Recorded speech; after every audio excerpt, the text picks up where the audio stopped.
Arsicola po. Tulong! Tulong! Anong nangyari sa kanya? Bigla na lang siyang hinimatay.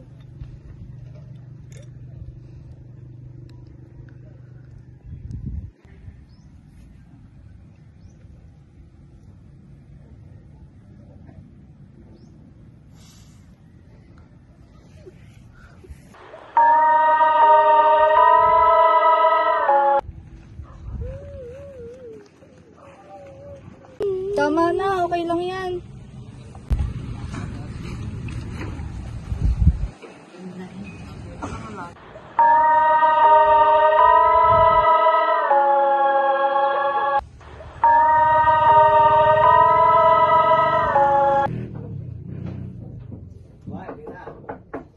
Elisa, tulungan mo kami.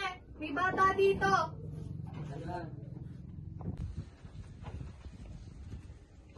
Elisa, mainit ang bunso niya.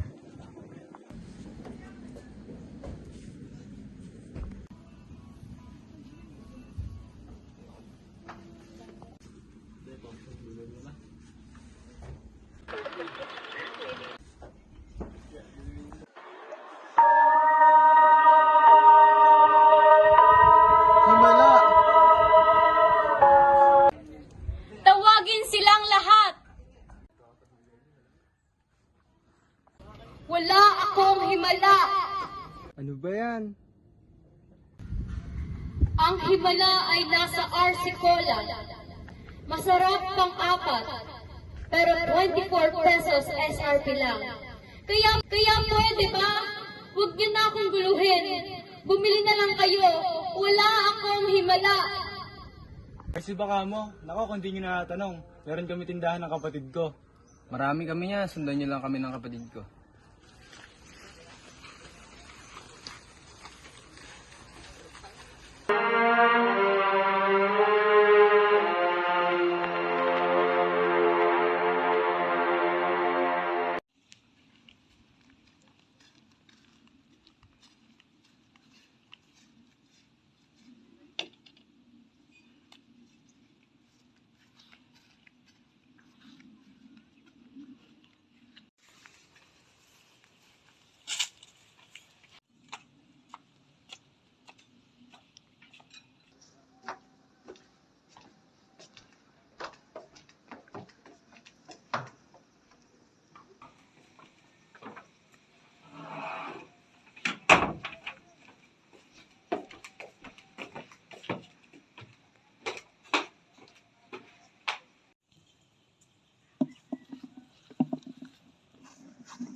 Tama nga si Elisa, nasa kanya ang himala.